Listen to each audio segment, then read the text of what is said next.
இப்ப என் தலை வெடிக்கும் போது மட்டும் என் தடி அடிக்கிறாரு புரியலையே. என் தலை வெடிக்கிறதுல அப்படி சந்தோஷமா உங்களுக்கு? பாருங்க, ஒரு நாளைக்கு ஒரு கலகவாதம் செய்யாவிட்டாலே என் தலை வெடிக்கும். ஆனா இன்னொன்னு தெரிஞ்சுக்கங்க, இந்த கழகத்துல வெற்றி பெறலைன்னாலும் நான் தோத்ததுக்கு சமம். ஆனா இந்த கழகத்துல எனக்குத்தான் வெற்றி கிடைக்கணும், இல்ல எனக்குத்தான் அந்த வெற்றியும் கிடைக்கணும். ஆமா, ஆக இந்த செய்யக்கூடிய கழகத்துல வெற்றி பெற வேண்டும் என்றால் நான் யாரை வணங்க வேண்டும்? இந்த பிள்ளை யாரை வணங்க வேண்டும்? பாலகணபதி, பக்தி கணபதி, சித்தி கணபதி, புத்தி கணபதி, முக்தி கணபதி, பூரண கணபதி, முக்குண கணபதி, தர்ண கணபதி, வீர கணபதி, விக்கின கணபதி, லட்சுமி கணபதி, மகா கணபதி, விஜய கணபதி, வரக்கணபதி, ஏகதந்தி கணபதி, சிஷ்டி கணபதி, துண்டி கணபதி, துபி முக கணபதி, மும்முக கணபதி, பஞ்சமுக கணபதி, சிங்க கணபதி, யோகா கணபதி, துர்கா கணபதி என்னும் அப்படிப்பட்ட அந்த செல்வ கணபதி இருக்கு. ஆனா அந்த பிள்ளையாரப்பனவே வணங்குறதுக்கு ஒரு விதிமுறை இருக்குங்க. எப்படி பாருங்க, இருந்துச்சு, முக்கோட்டை. அந்த முக்கோட்டையில பாருங்க 3 ரசிகர்கள். அவங்க அராஜகம் தாங்க முடியல. அவங்க அராஜகம் அப்படி என்ன பண்றாங்கன்னா, இந்த அடிக்க மாட்டாங்க, மல்லு கட்ட மாட்டாங்க, சண்டை விட மாட்டாங்க. என்னங்க அடிக்க மாட்டாங்க, சண்டை விட மாட்டாங்க, மல்லு கட்ட மாட்டாங்க. எங்க எல்லாம் இந்த பூலோகத்துல முனிவர்கள், என்னை போன்ற முனிவர்கள் யாகம் நடத்துறாங்களோ அங்கெல்லாம் போவாங்க. போய் அந்த யாகம் நடத்துறத போய் எச்சியை துப்பி விட்டுருவாங்க. அடிச்சா மல்லி கட்டுனா ஒரு சண்டை ஓட்டா நம்ம சண்டை ஓட்டு ஜெயிச்சிடலாம். எச்சியை துப்புறவனை போய் நம்ம என்ன பண்றது? அப்ப முனிவர் யாகம் நடத்தினா அந்த யாகம் கெட்டு போயிரும்ல. இதை போல 33 தேவர்களை பார்த்துட்டு சிவபெருமான் போய் முறையிடுறாங்க. ஏப்ப அந்த மாதிரி இந்த கோட்டையில 3 அசுரர்கள் இருக்காங்க, எப்படி 3 அசுரர்கள் இருக்காங்க, 3 அசுரர்கள் அராஜகம் தாங்க முடியல, எச்சியை துப்பி போறாங்கன்னு 33 தேவர்கள் சிவபெருமான் முறையிடையில சிவபெருமான் என்ன சொல்றாரு? அப்படியா, அந்த 3 அசுரர்களையும் நான் அழிக்கிறேன், அப்ப நான் பயணிக்கிறதுக்கு ஒரு தேர் கொடுங்க அப்படின்னு கேட்க 33 தேவர்கள்.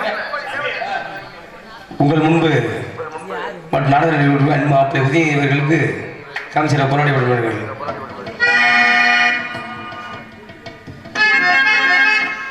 பொன்னாடை அணிவித்து புகழாரம் சுற்றிய அன்பு பிள்ளையார் தொட்டியங்குளம் கிராமத்தை சார்ந்த பெரியோர்கள், சிறியோர்கள், தாய்மார்கள் அத்தனை நல்ல உள்ளங்களுக்கும் எனது சார்பாகவும் எனது சார்ந்த கலை குடும்பத்தின் சார்பாகவும் மதுரை தமிழ்நாடு நாடக சங்க நடிகர்கள் சார்பாகவும் மனமார்ந்த நன்றியை தெரிவித்துக் கொண்டு என் கலைப்பணியை துவங்குகிறேன். அப்ப பாருங்க, சிவபெருமான முறையை ஒட்டி சிவபெருமானு நான் பயணிக்கிறதுக்கு ஒரு தேர் கேட்கிறாரு. ஏன் இந்த பூலோகத்திலே எடுத்துக்கங்க, மனிதர்கள் இருக்காங்க, இந்த இருக்க காரியாட்டிக்கு போக ஒரு 2 வீலர் கேட்கறீங்கல.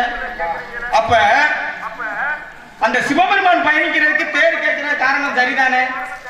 அப்ப என்ன பண்றாங்க, அந்த முப்புறத்துக்குள்ள எப்படி மரத்தால செய்யப்பட்ட தேர் போனாலும், தங்கத்தால செய்யப்பட்ட தேர் போனாலும், வெள்ளியால செய்யப்பட்ட தேர் போனாலும் எரிஞ்சு சாம்பலா போயிடும்.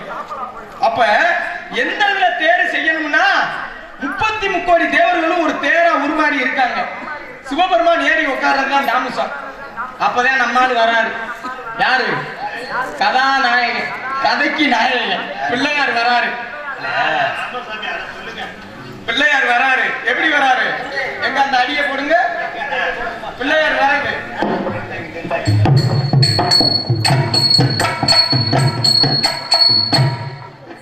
அப்படி வந்து நின்னுட்டு சுத்தி பாக்குறாரு. யாரு நம்மள பாக்குறாங்களா? நம்மள யாரும் பாக்கலையே அப்படின்னு இந்த தேரா 33 தேவர்களும் தேரா இருக்காங்க பாருங்க. அங்க போய் அந்த தேர் அச்சாணியை கழட்டி விட்டு போறாரு. ஏன்னா கரைப்பட்டு உடைப்பட்டு சாமி கும்பிட நாங்க கஷ்டப்பட்டு இப்படி தேர உருமாறி இருக்கோம், நீ வந்து இப்படி அச்சாணியை கலட்டி விடுறையே. சிவபெருமானுக்கு பிள்ளை வந்திருக்கு பாரு, யானை மாதிரி தும்பிக்கையும் புழுதாடி மாதிரி வகுருந்து இந்த இந்திரனும் சந்திரனும் பேசிக்கிறாங்க. இது இந்த பிள்ளையார் காதுக்கு விழுந்துருச்சு. அந்த காதுல விழுகாம இருக்குமா? விழுகும்ல. உடனே பிள்ளையார் என்ன பண்றாரு? ஏன்டா அந்த கூட்டத்துல யாரு என்ன ஏசினவன், யாரா என்ன ஏசினவன்னு கோவம் வந்துருச்சு. யாருக்கு? பிள்ளையாருக்கு. உடனே இந்திரனும் சந்திரனும் ஏத்துக்கிறாங்க, நான் தான்டா உன்னை பேசுனேன்னு. அப்பதான் பிள்ளையார் கேட்கிறாரு, ஏன்டா நீ என்ன ஏசினேன்னு கேட்க வட்டி நீ ஏன்டா தேர் அச்சாணியை கலட்டினேன்னு கேட்கிறாரு. இந்த பூலோகத்துல இந்த கோழி குண்டுக்கு சண்டை வரும் பாருங்க, அது ஏன் குண்டுல மாதிரி அந்த மாதிரி நீ ஏன்டா என்ன பேசுன, நீ ஏன்டா தேர் அச்சாணியை கலட்டினேன்னு 2 பேத்துக்கும் சண்டை வர வட்டியும். அப்பதான் இந்திரன் சொல்றியா, சிவபெருமானின் மூத்த மகன் மூலப்பொருள் முதற்பொருள் நீ உன்னை வணங்காம போனது குத்தந்தா அப்படின்னு சொல்ல வட்டியும். அப்பதான் பிள்ளையார் சொல்றாரு, ஏன்டா என்னை நீ வணங்காம போ, வணங்குனா உனக்கு நான் சக்தியை கொடுப்பேன், என்னை வணங்கலாட்டி உனக்கு நல்ல புத்தியை கொடுப்பேன் அப்படின்னு பிள்ளையாரு சொல்ல. இந்த உலகத்திலே எளிமையான தெய்வம் யாருன்னு பார்த்தாலும் நான் தாப்பா அப்படின்னு பிள்ளையாரு சொல்றாரு. எப்படி எளிமையான தெய்வம்ன்றாரு? அப்பதான் எளிமையான தெய்வத்துக்கு விரிவாக்கம் சொல்றாரு பிள்ளையார். எப்படி இந்த பூலோகத்துல எல்லா சிலையும் செய்யறீங்க, எப்படி ஒரு தங்கத்தால ஒரு வெங்கலத்தால இல்ல ஒரு சிலையை கூட செதுக்கி பிள்ளையார ஒரு சின்னசாமி பெரியசாமி கருப்பசாமின்னு உருமாறி வச்சு, சாமி நீங்க தான் எங்க குடும்பத்தை காப்பாத்தணும்னு வேண்டுறீங்க, என்னை அப்படியா கும்பிடுறீங்க? யாரு? பிள்ளையார் கேட்கிறாரு. என்னை அப்படியா கும்பிடுறீங்க? 5 ரூபாய்க்கு மஞ்சள் பொடி வாங்குறீங்க, உள்ளங்கையில கிட்ட கொட்டுறீங்க, கும்பிட்டு தண்ணியை துளிச்சிட்டு ஒரு பொடி பிடிச்சி அருகம்புள்ள சொருகி பிள்ளையாரப்பா என் குடும்பத்தை நீதாப்பா காப்பாத்தணும்னு வேண்டுறீங்க. உங்க குடும்பத்தை நான் காப்பாத்தாம இருக்கேனா? சொல்லுங்க. போய் காப்பாத்துறேல. சரி, இதை கூட விட நான் பொறுத்துட்டு போறேன். எல்லா தெய்வத்துக்கும் ஒரு ஆலயம் கட்டி ஒரு கருவறைக்குள்ள சிலையா ஒரு மாதிரி வச்சிருக்கீங்க, என்னை அப்படியா வைக்கிறீங்க? ஆத்தங்கரை, குளத்தங்கரை, கம்மாக்கரை அந்த ஓரத்துல வச்சு விட்டு அங்க நடக்கிற அக்கிரமத்தை ஃபுல்லா யாரு பாக்குறா கண்ணால நான் தான் பாக்குறேன். அப்படி என்ன அக்கிரமம் நடக்குது? சில பேர் துணியோட குளிக்கிறா, சில பேர் துணி இல்லாம குளிக்கிறா. நான் போய் காவல்துறை ஐயாட்ட போய் நான் சொல்லல, பிள்ளையார் தான் சொல்றாரு. சரி, இதையும் கூட பொறுத்துட்டு போறேன். என் தம்பி 8 குத்துக்கு இளையவன் யாரு? முருகன். அவனுக்கு அந்த பழனி மலைக்கு இங்க இருந்து பால் காவடி, பன்னீர் காவடி, அந்த காவடி, இந்த காவடி, உன் சொந்த காவடி முகம் கொண்டு எடுத்துட்டு போறீங்க. போனா போது நம்ம பிள்ளையாருன்னு எனக்கு யாராவது ஒரு ஆள் காவடி எடுத்தாந்தீங்களா? பிள்ளையாருக்கு கோபம் அதிகமாயிருச்சு. இதை கூட நான் பொறுத்துட்டு போறேன். எல்லா தெய்வத்துக்கும் சாமி வந்து ஆடுறீங்க.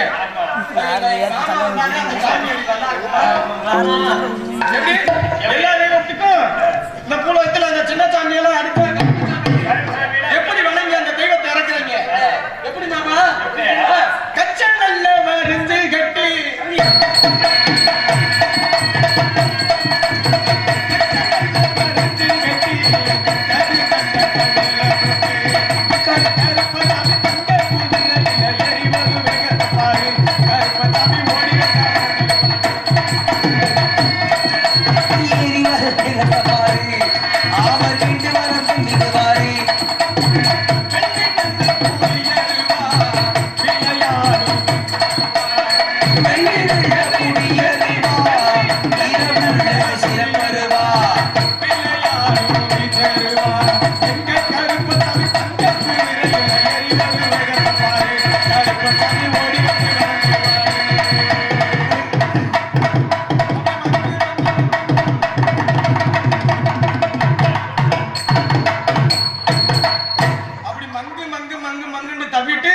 சாமி என்ன குத்தம் செஞ்ச? எந்த சாமி வந்திருக்கீங்க? அந்த சாமி வந்திருக்கீங்களா? இந்த சாமி சாமி வந்திருக்கீங்க?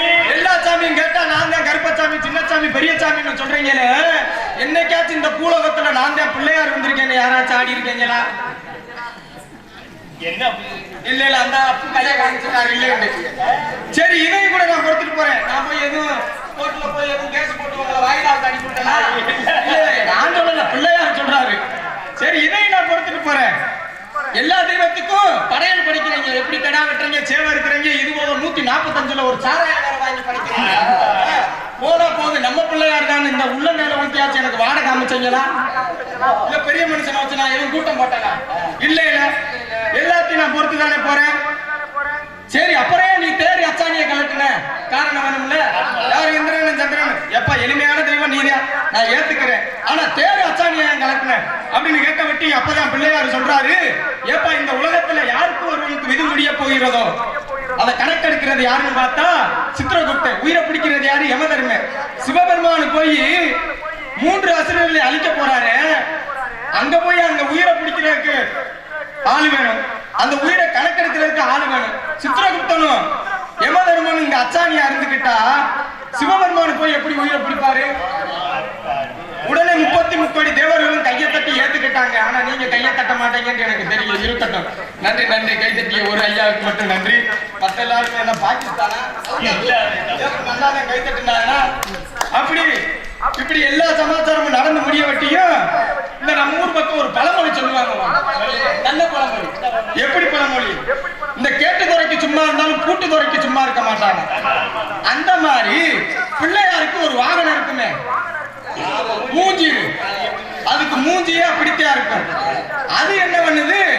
எல்லா கதையும் முடிஞ்சோடனே அது காதுல என்கிட்ட கேட்டிருக்கும் போல என்னமோ ஒரு சண்டை நடக்குதுன்னு.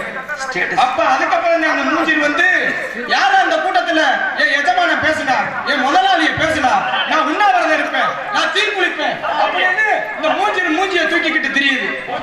ஆமா, அதுக்கு மூஞ்சி அப்படித்தான் இருக்கும். அது மூஞ்சியை தூக்குனா எப்படி இருக்கும்? அது இப்படி மூஞ்சியை தூக்கிக்கிட்டு தெரிய வட்டியும் அப்பதான் பிள்ளையார் வந்து தலையில ஒரு தட்டு தட்டி, ஓமுண்ட நீயே சாப்பிடுற தேங்காய் சீல தக்காளி, நீ எந்த உண்ணாவிரதத்தை இருக்க போற, போய் நடக்க வேண்டிய காரியத்தை பாருன்னு அந்த மூஞ்சியை பத்தி விட்டு அங்க நடக்கக்கூடிய காரியம் நல்லபடியா நடந்து முடிஞ்சிச்சு. அப்பேற்பட்ட அந்த கல்யாண கணநாதனை எப்படி தொழுவோம் என்றால்,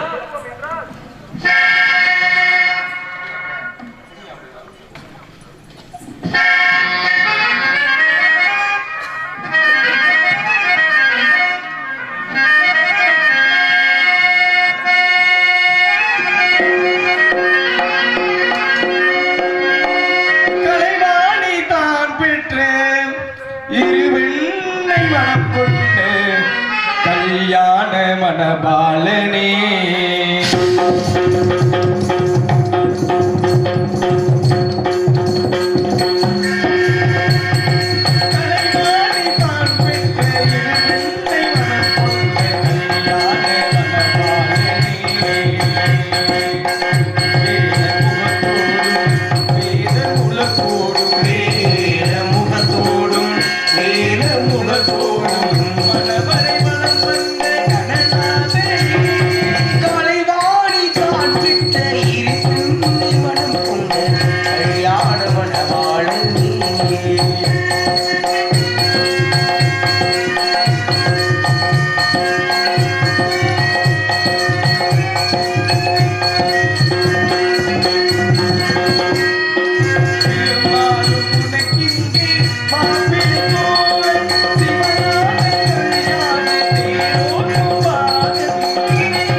அத்தனை நல்ல உள்ளங்களுக்கும் நன்றி. என்னதான் மூலப்பொருள் முதற்பொருள் அந்த விநாயக பெருமானை வணங்கிவிட்டாலும் கூட கலியூர் கடவுள் சபரிமலை ஐயப்பனை பாடி வணங்க வேண்டும். அன்பார்ந்த ரசிக பெருமக்களை, நீங்கள் கொடுக்கக்கூடிய பணத்துலதான் எங்க போக்கு நடக்குது. ஆக நீங்க நல்லா இருந்தாதான் நடிகர்கள் நாங்க எல்லாருமே நல்லா இருக்க முடியும். நான் என்ன சொல்ல வரேனாங்க, மனிதனா பிறந்து விட்டா ஒரு முறையாவது சபரிமலைக்கு போயிடணும். இங்க ஒரு சிலருக்கு அந்த வாய்ப்புகள் கிடைக்காமல் போய்விடலாம். அதை பற்றி யாரும் கவலைப்பட வேண்டிய அவசியமே இல்லை. உங்களுக்கு நான் ஒரு உபாயம் சொல்றேன், சொல்லட்டுமா? என்ன உபாயம்னா,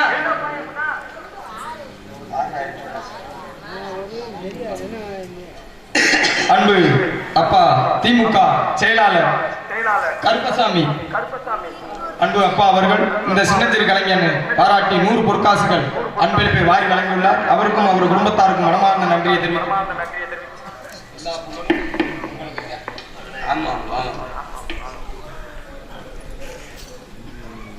என்ன உபாயம்னா, உங்க ஊர்களில சபரிமலை ஐயப்பனுக்கு இருமுடி கட்டிட்டு போற அன்னைக்கு அன்று ஒரு நாள் மட்டும் முழு விரதம் இருந்து கறி மீன் எதுவும் சாப்பிடாமல் சுத்தபத்தமா இருந்து ஒரு தேங்காயில நெய்ய நினைச்சு குருசாமி இருமுடி கட்டிலையோ அல்லது கன்னிச்சாமி இருமுடி கட்டிலையோ நீங்க வீட்டுல இருந்தபடியே அந்த நெய் தேங்காவை ஒரு இருமுடியில செலுத்திடலாம். ஐயப்ப ஏத்துக்குருவாரு. ஏன் ஒரு தூக்கு சட்டியில நெய்ய கொண்டு போகலாம். எல்லா கேட்கணும், தூக்கு சட்டியில நெய்ய கொண்டு போகலாம். ஒரு சுர குடுக்கையில கூட நெய்ய கொண்டு போகலாம். ஆனா எதுக்கு வேலை இல்லாம ஒரு தேங்காயில ஓட்டையை போட்டு அதுல நெய்ய நினைச்சு நம்ம சபரிமலைக்கு கொண்டு போறோம்? காரணம் வேணும்ல. பாருங்க, ஹரிக்கு சிவனுக்கு பிறந்தவன் தான் ஐயப்பன். நெய் மகாவிஷ்ணுவின் அம்சம், தேங்காய் சிவனோட அம்சம். தேங்காய் எப்படி சிவனோட அம்சம்னு பாத்தீங்கன்னா, தேங்காய்க்கு 3 கண்ணு, சிவனுக்கும் 3 கண்ணு. தேங்காய்க்கு குடுமி இருக்கு, சிவனுக்கும் குடுமி இருக்கு. சிவனுடைய தலையில் கங்கை எனக்கூடிய நீர் உள்ளது, தேங்காய் உள்ளையும் கங்கை எனக்கூடிய நீர் உள்ளது. சிவனுடைய கையில் திருவோடு உள்ளது. தேங்காயை சுத்தி என்ன இருக்கு? ஓடு இருக்கு. அதனாலதாங்க தேங்காயில நெய்யை நிரப்பி அந்த சிவபெருமானுக்கு நம்ம ஐயப்பனுக்கு சிவபெருமானின் மகன், அவரும் சிவபெருமானின் மகன் தான். யாரு? ஐயப்பன். அவருக்கு நம்ம இந்த நெய் தேங்காவை கொண்டு போறோம். அப்பேற்பட்ட அந்த ஆனந்த ஐயப்பனை ஐயப்ப பக்தர்கள் தன் மேனியெல்லாம் சந்தனத்தை பூசிக்கொண்டு கன்னி பூஜையில் ஆட்டமாடி பாட்டு பாடி கொண்டாடுவார்கள். இந்த நாரதனும் தன் உடம்பெல்லாம் சந்தனத்தை பூசி வந்திருக்கிறேன், இந்த சந்தனம் வணக்க வேண்டும் என்றால் சபரிமலை சந்தனத்தை பாடணும்.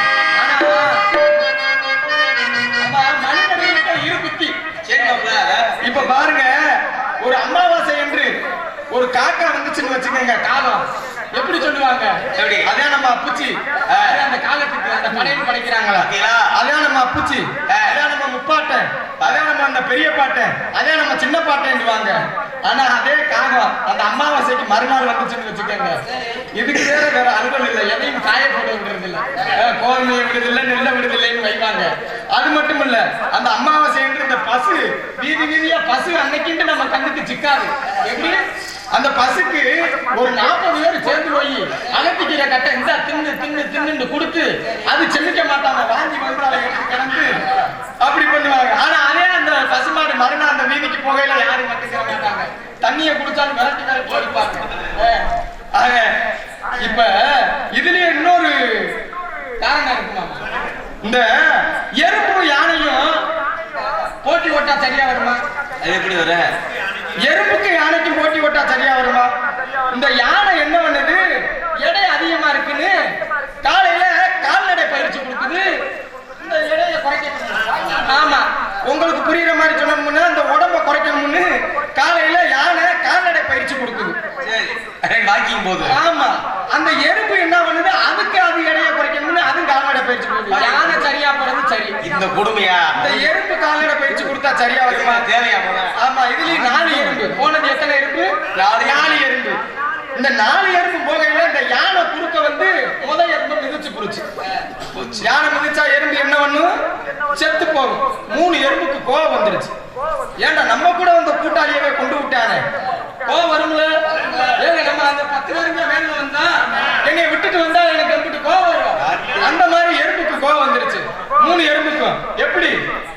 யாரா என் நண்பனை மிதிச்சா அப்படின்னு 2 எறும்பு சொல்லுகிறாரு, அந்த போதுவார் யானை அதான் மிதிச்சுன்னு சொல்ல வட்டியும் இந்த முதல் எறும்பு 2 எறும்புட்ட சொல்லுது. எப்படி சொல்லுது? அந்த முதுகுல ஏறி நஞ்சு நஞ்சு மிதிராங்க. யாரு? யானை. ஆமா, அந்த 2 எறும்பு. இதுல 2வது எறும்பு என்ன சொல்லுது? ஏன்டா முதுகுல மிதிக்கிறீங்க? அவனை காலை மாதிரி தூக்கி போட்டு அல்லையில மிதிக்கிறான் அந்த 2வது எறும்பு. சரி, இந்த 3வது எறும்புக்கு குறும்பு தெரியுமா? விடுறா பாவம், அதே ஒரு ஆளு நம்ம 3 பேர் பாவம் என்ன அப்படின்னு இந்த எறும்புக்கு குறும்பு வந்துச்சு. அப்படியெல்லாம் இல்லாம அந்த ஐயப்பனை எப்படி வணங்குவோம்?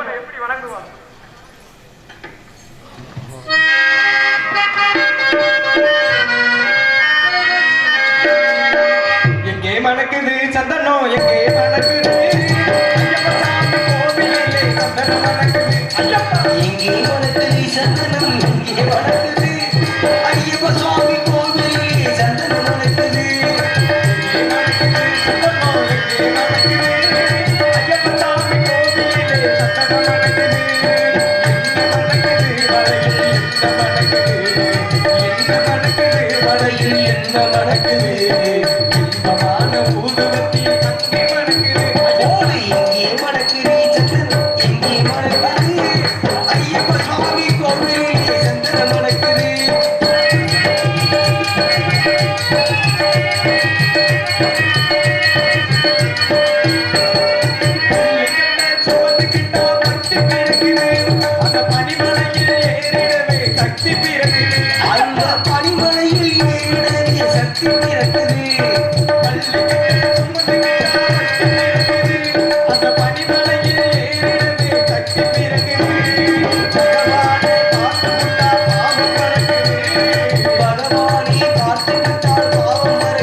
வாசிப்பா.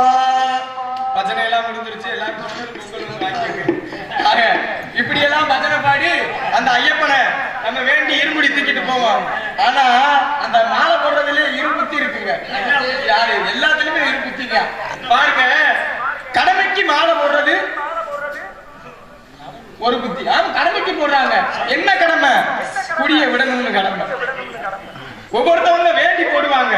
ஆனா ஒவ்வொருத்தவங்க கொண்டாட்டி அடிச்சு நீ குடிக்க கூடாதுன்னு போய் அந்த மார்கழி 1ஆம் தேதி விடியக்குள்ளேயும் அந்த ஐயன் முன்னாடி போய் நிறுத்தி, ஆமா அந்த வாடை கூட போயிருக்காது, அப்படியே போய் உன் சாமி ஒண்ணு ஐயர் திரும்பிடுவாரு. ஆமா, என்னடா அம்பிட்டு அந்த மாலையை போட்டோன்னு அந்த மனிதர் அந்த வீதிக்குள்ள போகையில எப்படி யாராச்சும் கூப்பிடுவாங்க, ஏ கருப்பா என்னடா மாலை போட்டியா அப்படின்னு கேட்க விட்டியும் சாமி சாமியே சரணம் ஐயப்பா. ஆனா அதே மறுநாள் முன்னாடி என்னடா கருப்பா என்ன அங்கிட்டு வரைய அப்படின்னு சொல்லுவாங்க. ஆக அந்த ஐயப்பனுக்கு மாலை போட்டோன்னு அந்த மனிதர்களின் நிலை எப்படி மாறுது? அப்படியெல்லாம் இருந்து விட்டாலும் கூட நின்று கொண்டிருக்கும் நிலத்தின் குளிர்ச்சியும் நீண்டு போயிருந்த வனத்தின் வனப்பகுதியும் காணும் போது இந்த தொண்டை நாட்டின் சிறப்புகளை என்னவென்று சொல்வது? மலையும் மலை சார்ந்த இந்த உருநிலத்திற்கு உள்ள சிறப்பு மலைநாட்டின் மகிமையை எடுத்து காட்டுகிறது. அப்படி என்ன இந்த தொண்டை நாட்டிற்கு சிறப்பு என்று நீங்களாம் கேட்கலாம். பாருங்க, கருப்பு தின்ன கூலி கொடுத்த நாடு இந்த மலைநாடு. 63 நாயன்மார்களில் செருதுளை நாயனார் பிறந்த நாடு இந்த பொன்னாடு. 12 ஆழ்வார்களில் திருமலிசை ஆழ்வார் பிறந்த நாடு இந்த தொண்டை நாடு. அவை கிழவிக்கு அதிகமான நெல்லிக்கனி கொடுத்த நாடு இந்த மலைநாடு. இது மட்டும் இல்லைங்க, பறவைகள் என்றாலே 2 காலுதான். அது எந்த பறவையா இருக்கட்டும் 2 காலுதான். ஆனா 8 கால் பறவை சிம்புல் வசிக்கக்கூடிய நாடு இந்த மலைநாடு. இத்தனை சிறப்புகளையும் கண்டு ஒரு நாணம் கொண்டு நாட்டியம் ஆடுவது போல் அந்த நதியோரத்தில்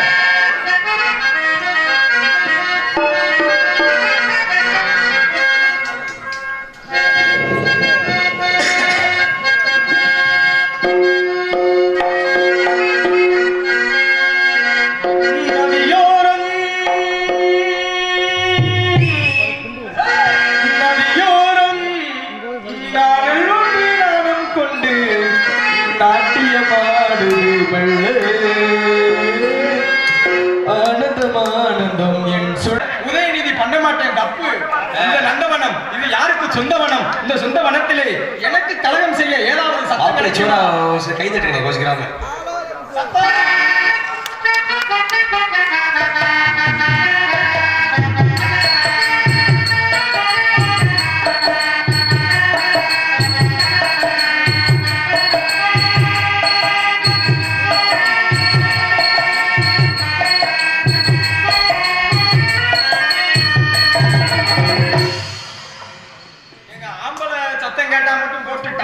அடிக்கிறீங்களே, பொம்பளை சத்தம் போட்டோன்னே என்ன? நாங்க பொம்பளை பிள்ளைங்களா?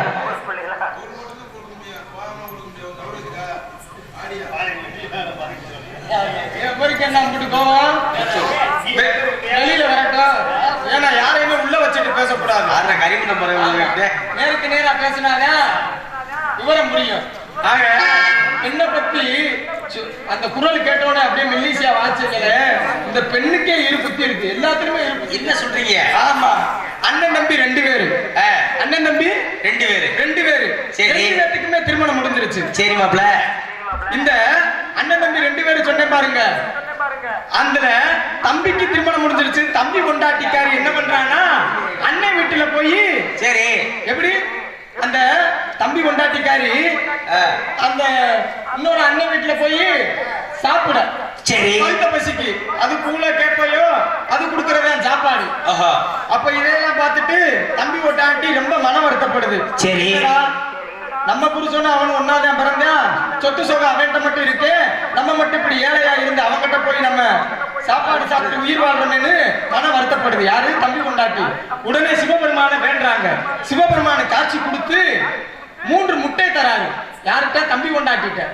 3 முட்டைய எதை நினைத்து உடைக்கிறையோ அதே உனக்கு கிடைக்கும்னு சிவபெருமானு மறந்துடுறாரு சொல்லிட்டு, உடனே இந்த தம்பி கொண்டாட்டிக்காரி என்ன பண்றா? முதல் முட்டையை உடைக்கிறா. எப்படி உடைக்கிறா? எதை நினைச்சு வேண்டி உடைக்கிறோமோ அது கிடைக்கும். அப்ப என்ன பண்றா? அந்த முதல் முட்டையை உடைக்கையில சிவபெருமானே எனக்கு வீடு மனை இல்ல, ஒரு நல்ல வீடு மனையை கொடுன்னு முதல் முட்டையை உடைக்கிறா. வீடு மாளிகையோட வந்துருச்சு. 2வது முட்டையை உடைக்கிறா. எப்படி? பணம் நகைகள் இதெல்லாம் வேணும்னு 2வது முட்டையை உடைக்கிறா. நகைகள் பணம் எல்லாம் எல்லாமே வந்துருச்சு, செல்வ செழிப்பா இருக்காங்க. இந்த மூன்றாவது முட்டையை உடைக்கையில எங்க குடும்பத்துக்கெல்லாம் கைகால சுகத்தோட 100 நாளுக்கு 100 வயசு வரைக்கும் விடுவாங்க பாருங்க. ஆமா. அந்த மாதிரி நாங்க உயிரோட நலமோடு வாழணும்னு இந்த மூன்றாவது முட்டையை உடைக்கிறான். ஆமா, இது அண்ணன் பொண்டாட்டி காதுல விழுந்துருச்சு. சரி. நேத்து வரைக்கும் நம்ம வீட்டுல கம்பங்கூழ் குடிச்சுக்கிட்டு இருந்தாலே இவளுக்கு எப்படி இந்த வீடு மன நகை நட்டெல்லாம் வந்துச்சுன்னு அண்ணன் பொண்டாட்டிக்கு தெரிஞ்சிருச்சு. அப்ப இவளுக்கு எப்படி இந்த பணம் வீடு மனையெல்லாம் வந்துச்சுன்னு அக்கம் பக்கத்துல விசாரிக்க வட்டியும் இந்த மாதிரி சிவபெருமான வேண்டி இருக்கா, சிவபெருமான் 3 முட்டைகள் கொடுத்து அதுல இருந்து இப்படி செல்வ செழிப்பா இருக்கான்னு சொல்ல வட்டியும் உடனே இந்த அண்ணன் பொண்டாட்டிக்காரி சிவபெருமான வேண்டா. ஆமா, சிவபெருமான வேண்டுல எல்லாத்துக்குமே சுகம் கொடுப்பாருல, காட்சி கொடுப்பாருல. காட்சி கொடுத்து உனக்கு என்னம்மா வர வேணும்னு கேட்கையில எனக்கு 3 முட்டை தாங்க. எப்படி எனக்கு 3 முட்டை தாங்க, அதையும் நான் உடைச்சு நல்லபடியா வாழ்ந்துக்கிறேன்னு சொல்ல இந்த அண்ணன் பொண்டாட்டி கொஞ்சம் கோபக்காரி, நல்ல எண்ணம் இல்ல. சரி. ஏன்னா இரு புத்தி சொன்ன பாருங்க, அதுல தம்பி பொண்டாட்டி நல்ல புத்திக்காரி. ஆமா, இவ கொஞ்சம் கோபக்காரி. இவ ஏன் கோபக்காரின்னா இனிமேதான் உங்களுக்கே தெரியும் அவ கோபக்காரி. 3 முட்டையை எதை நினைச்சு உடைக்கிறோமோ அதானே கிடைக்கும். இந்த முதல் முட்டையை போய் நிலையில உடைக்க போறா யாரு, அண்ணன் பொண்டாட்டிக்காரி. உடைக்கையிலே பக்கத்து வீட்டுக்காரங்க கேக்குறாங்க, ஏன்னா முட்டையை ஒரு கிண்ணத்துல வச்சு உடைச்சா பரவாயில்ல, ஒரு நிலையில வாசப்படியில நின்னு உடைச்சா பக்கத்துல உள்ள வீட்டுக்காரங்க கேட்பாங்கல, ஏன்டி முட்டையை எப்படி உடைக்கிறேன்னு கேட்பாங்கல. உடனே அண்ணன் பொண்டாட்டிக்காரி முதல் முட்டையை உடைக்கையில பக்கத்து வீட்டுக்காரங்க கேட்கிறாங்க, ஏன்டி முட்டையை உடைக்க வட்டின்னு கேட்க அப்பதான் அண்ணன் பொண்டாட்டிக்காரி கோபத்துல மசுருன்னு சொல்ல. முட்டையை உடைக்கையில என்ன நினைச்சு உடைக்கணும், எதை நினைச்சு வேண்டுமோ அதான் கிடைக்கும். இவன் மசுருன்னு சொல்ல வட்டி வீடு உள்ள மசுரு, அவ தலைமுறை மசுரு அதிகமாயி போச்சு. உடம்பெல்லாம் மசுரு யாருக்கு, புருஷன் பொண்டாட்டிக்கு.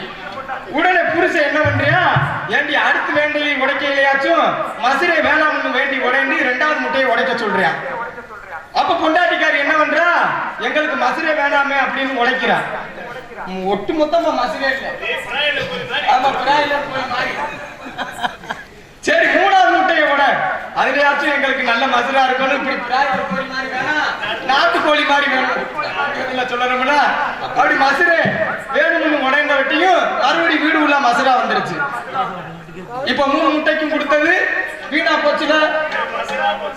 அப்ப தம்பி பொண்டாட்டிக்காரி எப்படி புத்தி, நல்ல புத்தி. இப்ப கொஞ்சம் கோபக்காரி. நம்ம எப்படி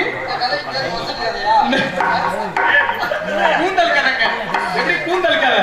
ஆக இப்படி எல்லாம் இருந்துட்டாலும் இந்த வள்ளி பொண்ணின் குரலை கேட்கையில அத்திப்பழம் தான் சிவப்பா இல்ல இந்த வள்ளி பொண்ணு தான் சிவப்பா இல்ல மாப்பிள்ள சொல்றீங்க திகப்பா, அப்படி ஒரு எண்ணம் இருக்கு. அப்படி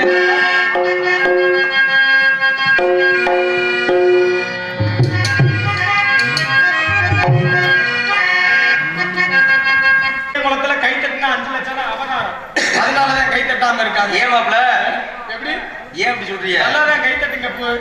ஏன்னா நீங்க கை தட்டதான் நடிகர்கள் நாங்க எல்லாமே எங்களுக்கான திறமையை வெளிப்படுத்த முடியும். அவன் நாடு செழிக்கணும், நல்ல மழை பெய்யணும். பாப்பா காலைல பாட்டிக்கிறேன் பாத்தீங்களா, குடிய வெளியில வரணும், கால வரணும்யா. அது மூலியமா அப்படி இல்லங்க, அது கீர்த்தம், இது வந்து ஆக நாடு செழிக்கணும், நல்ல மழை பெய்யணும். கிராமங்கள்ல நீங்களா இப்படி ஒரு நாடகத்தை போடுறீங்க, அதான உண்மை. இல்ல நாடு செழிக்குது, நல்ல மழை பெய்யுது, ஆனா பாடுபட்ட விவசாயம் முன்னேறின பாடு இருக்கா இல்ல இழப்பு. ஏன் சொல்றேன்னா, ஒரு விவசாயி பருவமழை எதிர்பார்த்துதான் வயக்காட்ட உழுது நாத்தாங்க பாவி அதை பறிச்சு நடவு நட்டு பயிர் விலையை உரம் போட்டு பயிரை பாதுகாக்க வேலி போட்டு சமயம் பார்த்து அறுவடை செய்து நெல்லை களஞ்சேர்த்து கடைசியில கணக்கு பார்த்தா அப்ப கோமணம் கூட மிஞ்சாது. ஆமா, அதனாலதான் அன்னைக்கு சொன்னாங்க முன்னோர்கள் உழுதவனுக்கு கணக்கு பார்த்தா உலகுக்கு கூட மிஞ்சாதுன்னு. சிந்திச்சு பாருங்க, வயக்காட்டை உழுது பரம்பு அடிக்கிறவனுக்கு கூலி, உழுத வயக்காட்டுக்கு நாத்த பாவ கூலி, அதை பறிச்சு நடவு நட்ட கூலி, பயிர் விலைய உரவாங்கின கூலி, அந்த உரத்தை தூவுறவனுக்கு கூலி, விளைஞ்ச பயிரை பாதுகாக்க போட்ட வேலி, அந்த வேலியை அடைக்கிறவனுக்கு கூலி, விளைஞ்ச பயிரை அறுவடை செய்த கூலி, அறுவடை செய்த நெல்லை அளந்து போடுறவனுக்கு கூலி, நெல்லு முட்டைக்கு ஏத்து கூலி இறக்கு கூலி. ஆனா இப்படியெல்லாம் பாடுபட்டு விளைஞ்ச நெல்லுக்கு விலை என்ற கூலி இருக்கா இல்ல. சரி, நெல்லுக்கு விலைதான் இல்ல, பாதுகாப்புமாக இல்லாம போகும், தெரு ஓரமா வீதி வீதியா முளைச்சு போய் கிடக்கு. மனுஷன் உயிர் வாழக்கூடிய உதவியா இருக்கிற நெல்லுக்கு பாதுகாப்பு இல்ல, ஆனா மனுஷன் உயிரை கொடுக்கின்ற மதுபாட்டலுக்கு பாருங்க துப்பாக்கி பாதுகாப்பு. மதுபாட்டல் கெட்டு போக கூடாதுன்னு ஏசி அறைக்கு முன்னாடி 2 காவலாளி. நெல்லுக்கோ விவசாயிக்கோ இந்த பிள்ளையாரப்பா தான் பாதுகாப்பு கொடுக்கணும்.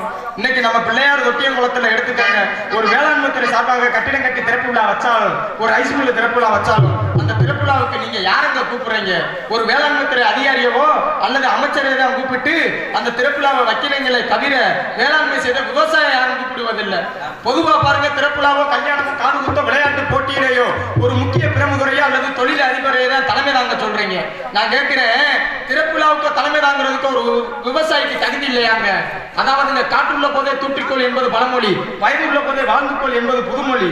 அப்படிப்பட்ட அந்த புதுமொழி இருந்து விட்டாலும் கூட, எப்படி சோறு போடுற தெய்வத்தை வணங்கினாலும் நம்மெல்லாம் 10 மாதம் கருவில் சுமந்திருந்த அந்த தாயை பெருமையை எப்படி எடுத்து சொல்லுவோம்? எப்படி தெய்வத்தை வணங்கினாலும் சோறு போடுற தெய்வத்தை வணங்கினாலும்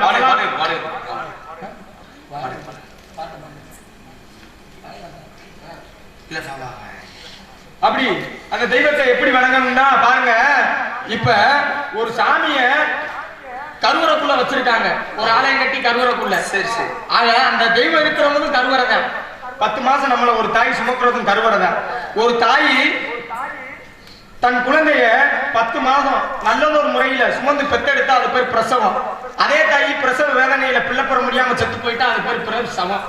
இது நம்ம நீதிதாய் குலத்திற்கு மட்டும் இல்லைங்க. ஒரு பெண் நண்டு தன் குஞ்சு நண்டுகளை பெத்து போட்டதுமே தாய் நண்டு செத்து போகுமா? ஒரு பெண் தேள் பிரசவத்தன்னைக்கே செத்து போகுமா? ஏன்னா பிறந்த தேள் குஞ்சுகள் தன் தாய் தேலை கடித்து தின்றுமா? இப்படி இந்த உலகத்துல பாருங்க, பெண்ணா இருந்தாலும் நண்டா இருந்தாலும் தேளா இருந்தாலும் தன் உயிரை மாய்த்து தன் வாரிசுக்கெல்லாம் உயிரை கொடுக்குது. அப்பேற்பட்ட தாயை நம்ம எப்படி பாத்துக்கிறோம்? இன்னைக்கு யாரு தாயை பாத்துக்கிறா? கல்யாணம் முடிஞ்சவங்க பொண்டாட்டி பேச்சை கேட்டுக்கிட்டு பெத்த தாயை ரோட்டிலையும் காட்டிலையும் முதியோர் இல்லத்திலையும் சேர்த்து விட்டு புட்டு நீங்க பொண்டாட்டியோட உல்லாசமா இருக்கீங்க. இல்ல மாதிரிதான் முக்கியமா? அப்படியெல்லாம் தாயை யாரும் நல்ல முறையில பாத்துக்கங்க. ஏன்னா இப்ப பாருங்க, இப்படித்தான் எப்படி ஒரு குடும்பத்துல மூத்த மகன் ஒரு பெரிய அலுவலகத்துல வேலை பார்க்கிறேன். வேலை பார்த்துட்டு வீட்டுக்கு வந்ததும் மாரடைப்புனால செத்து போறேன். அப்ப செத்து போனவனோட அம்மா அப்பா அத்தை மாமா தம்பி தம்பி உண்டாட்டி இப்படி குடும்பமே கண்ணீர் விட்டு அழுது புலம்பி வீடே ஒரே சோகத்துல இருக்குங்க. அப்பேன்னு பாருங்க, என்னை மாதிரி ஒரு சாமியார் வழிபோக்கா வராரு. என்னை மாதிரி சாமியார் குலாம நல்ல சாமியார் தாங்க. இப்ப நான் சொல்ல போற கதையில தெரியும்ல. அப்ப என்னை மாதிரி ஒரு சாமியார் வரையில என்னடா அந்த வீட்டுக்குள்ள குய்ய முறையில அழுக சத்தமா கேக்குதேன்னு சரி அந்த சாமி அக்கம் பக்கத்துல விசாரிச்சுட்டு இந்த குடும்பத்துக்கு ஆறுதல் சொல்லலாம்னு இந்த வீட்டுக்குள்ள போன உடனே பாருங்க, அந்த செத்து போனவனோட பொண்டாட்டிக்காரி இருக்கா பாருங்க. நம்ம கதை ஃபுல்லாமே பொண்டாட்டிக்காரி வச்சுட்டு தவறாது. அந்த செத்து போனவனோட பொண்டாட்டிக்காரி, ஐயா சாமி, என் புருஷன் எங்களெல்லாம் விட்டு இப்படி செத்து போயிட்டாரு, என் புருஷனை நீங்க தான் காப்பாத்தணும், உங்களை பார்த்தா பெரிய சாமியார் மாதிரி தெரியுதுன்னு அந்த சாமியோட காலில் விழுந்து கதறி அழுகிறான். சரி, உடனே இந்த சாமி என்ன பண்றாரு, மனம் தாங்க முடியாம, உன் புருஷனை நான் காப்பாத்துறேமா, நீ என்ன பண்ற, ஒரு செம்பு நிறைய தண்ணியை கொண்டு வந்து எட்ட குடும்பம்னு சொல்ல வட்டியும் பொண்டாட்டிக்காரிக்கு சந்தோஷம் தாங்க முடியல. ஓட்டமா ஓடி போய் துள்ளி குதிச்சு அந்த நிறச்சம்பு தண்ணியை கொண்டு வர சொன்னா அரைச்சம்பு தண்ணியோட வருது. காரணம் சந்தோஷத்துல துள்ளி குதிச்சு வந்துச்சு. ஆமா, அதனால நிறச்சம்போட மறுபடி வாமான்னு சொல்லிட்டு நிறச்சம்போட வந்த அந்த பெண்மணிட்ட அந்த நிறச்சம்பு தண்ணியை வாங்கிட்டு வாய்க்குள்ள ஏதோ முழுமுன்னு மந்திரத்தை சொல்லிட்டு இந்த செத்து போனவனோட தலைமாட்டுல வச்சுட்டு கூட்டத்தை பார்த்து கேட்கிறாரு அந்த சாமி. என்ன கேட்கிறாரு, இந்த கூட்டத்துல யாராவது ஒரு ஆளு இந்த செம்பு தண்ணி எடுத்து குடிச்சீங்கன்னா செத்து போனவன் உயிரோட வந்துடுவான்னு சொல்ல, உடனே பொண்டாட்டிக்காரி என்ன பண்றா, தன் கணவன் உயிரோட வந்தா போதும்னு அந்த செம்பு தண்ணியை எடுத்து குடிக்க போறா. அப்பவே அந்த சாமி சொல்றாரு, அம்மா இந்த செம்பு தண்ணியை யாரு குடிக்கிறாங்களோ குடிச்சதுமே உன் புருஷன் உயிரோட வந்துருவியா, ஆனா மற்றொன்று குடிச்சதுமே உன் புருஷன் உயிரோட வந்துருவியா, ஆனா யாரு குடிக்கிறாங்களோ அவங்க புலாம் செத்து போவாங்கம்மான்னு சொல்ல. ஐயப்பா, எப்படி தன் கணவன் உயிரோட வந்தா போதும்னு அந்த பொண்டாட்டிக்காரி செம்பு தண்ணி எடுத்து குடிக்க போனாலே அவன் மறுபடியும் குடிச்சிருக்கணும்ல, பாச நேசம் உள்ளவ. அப்பதான் சொல்றா, என்ன சொல்றா, இந்த செம்பு தண்ணி எடுத்து குடிச்சா நான் செத்து போவேன், இவன் உயிரோட வந்து இன்னொரு குத்தியா எடுத்துட்டு போயிருவியா, என் புள்ள குட்டியை யாரு பாத்துக்குருவா, போங்க சாமி துப்பு கட்ட சாமின்னு சொல்லிட்டா. எங்கயாச்சும் ஆறுதல் சொல்லலாம்னு யாராச்சும் போகலாமா? யார் வீடு எக்கேடு எட்டாலும் நம்ம குழப்ப நம்ம பார்க்கணும். ஏன்னா அங்க போன சாமிக்கு துப்பு கட்ட சாமின்னு பேரு. சரி, பொண்டாட்டிக்காரி ஒதுங்கிட்டான். பெத்த தகப்பனை கூப்பிடலாம்னு பெத்த தகப்பனை கூப்பிடுறாங்க. எப்படி? அப்பதான் அந்த தகப்பன் வராரு. ஐயோ சாமி, இந்த செம்பு தண்ணி எடுத்து குடிச்சா நான் செத்து போவேன், ஏன் பொண்டாட்டிக்காரியை யாரு பாத்துக்கிறவா, அவருக்கு 75 வயசுல பொண்டாட்டிக்காரியை பாத்துக்கிறேன்ற எண்ணம் மட்டும்தான் இருக்கு. ஆமா, சரி, பெத்த தகப்பன் ஒதுங்கிட்டாரு. கூட பிறந்த அண்ணன் தம்பியை கூப்பிடலாம்னு பார்த்தா அவன் பொண்டாட்டிக்காரிக்கு கஞ்சாட காமிச்சு வெளியே கூட்டு போயிட்டாங்க. எல்லாமே கொண்டாட்டிக்குள்ளதான் இருக்கு வாழ்க்கைய. சரி, பெத்த தகப்பனும் ஒதுங்கிட்டாப்புல, கட்டின ஒண்டாட்டி ஒதுங்கிட்டா, கூட பிறந்த அண்ணன் தம்பி ஒதுங்கிட்டா. ஆனா இதையெல்லாம் பாத்துக்கிற இந்த தாயி என்ன ஏது நடக்குதுன்னு ஒண்ணுமே தெரியல. ஏன் அந்த தாய்க்கு இவ்வளவு நேரம் நடந்து ஒண்ணுமே புரியலைன்னா, அந்த தாய் வாய் பேசாத உண்மை 2 காலம் செவிடுங்க. அப்ப அந்த காது கேட்காத தாயிட்ட பக்கத்துல உள்ளவங்க ஜாடமாடையா சொல்லி புரிய வைக்கிறாங்க, ஜாடமாடையா கை ஜாடையா சொல்லி புரிய வைக்கிறாங்க. அப்ப அந்த தாய் உடனே விவரத்தை புரிஞ்சு தெரிஞ்சு அறிஞ்சுக்கிட்டு விறுவிறுன்னு எந்திரிச்சு போய் அந்த செம்பு தண்ணியை எடுத்து குடிச்சு என்ன ஏதுன்னு கேட்காம அங்கனையே செத்து போச்சு. அவதாங்க தாய். அதாவது ஒரு தாய் ஒரு குழந்தையை பெற்றெடுக்கிறது பாருங்க. மாதப்படி பார்த்தா 10 மாத தபம், வாரப்படி பார்த்தா 40 வார கருவறை காவல், நாள்படி பார்த்தா 280 நாட்கள் காத்திருப்பு. எதற்கு? ஒரு குழந்தையை பெற்றெடுக்கிறதுக்கு. அப்பேற்பட்ட அந்த நல்ல உள்ளத்தை பாராட்டும்படி அந்த 300 நாள் சுமந்து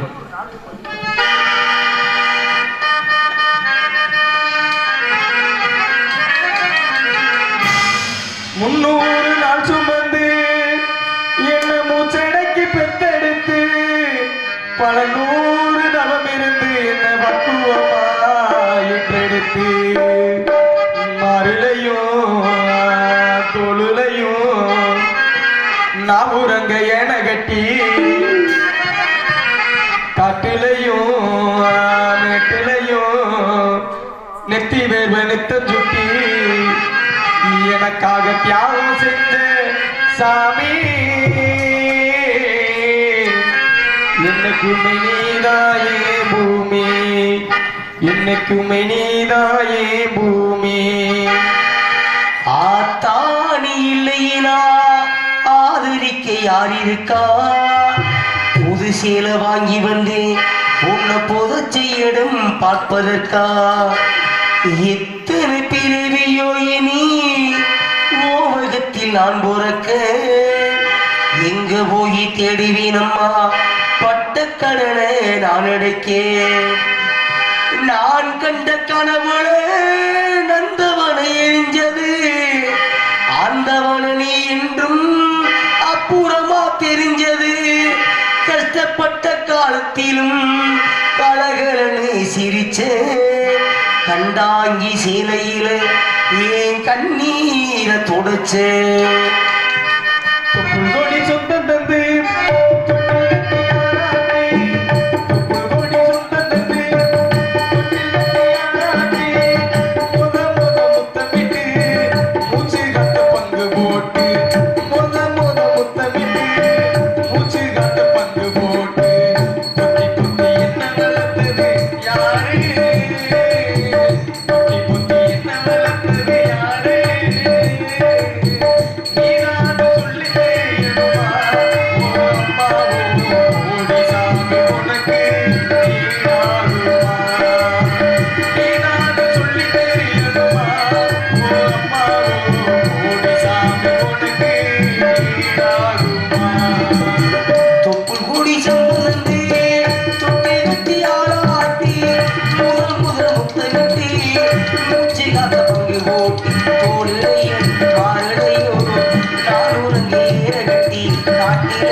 ஆகுமா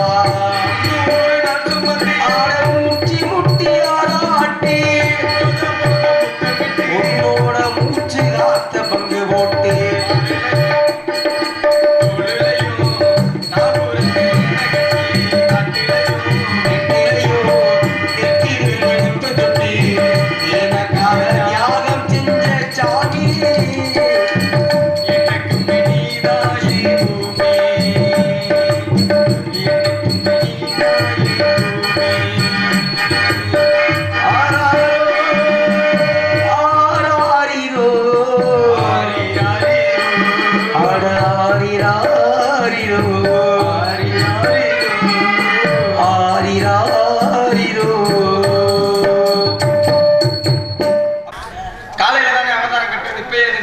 நல்லா கை தட்டினாதே என்ன அம்மா பாட்டு பாட சொல்லி நீங்க தானே பாட சொன்னீங்க இப்படியே குடும்பம் நான் சித்திரம் நிலத்தை பாடிட்டு போய் அம்மா பாட்டு பாட சொல்லி நீங்க தானே சொன்னீங்க குடும்பம் நீங்க என்னைய பார்க்க நான் உங்களை பார்த்து இப்படியே உட்கார்ந்து விடுத்துருமா ஆக இருக்கட்டும் ஆக எத்தனை நட்புகளை பற்றி பேசிவிட்டாலும் பாடிவிட்டாலும் கூட இந்த அண்ணன் தம்பி சகோதர பாசத்திற்கு ஈடு இணையே இல்லைங்க அடிச்சு விட்டா சப்பதி ஆமா நீ சுந்தரம் அடிச்சுட்டு போங்க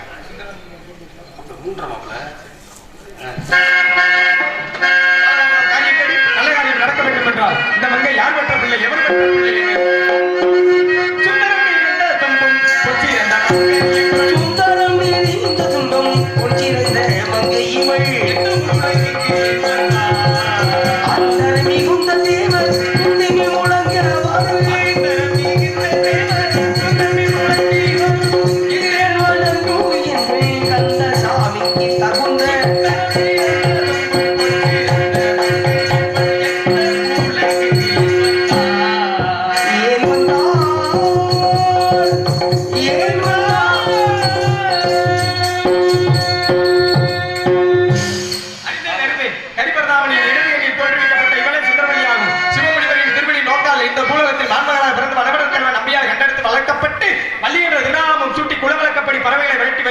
இந்த வள்ளிக்கும் என் மாப்பிள்ள முருகபெருமானுக்கும் கல்யாணம் நடக்கும் நாள் நெருங்கிவிட்டதால் உடனே இவனை சந்தித்து என் முற்கருத்தை யூகித்து பிறகு ஆள வேண்டிய காரியத்தை கவனிப்போம். நாராயண நாராயண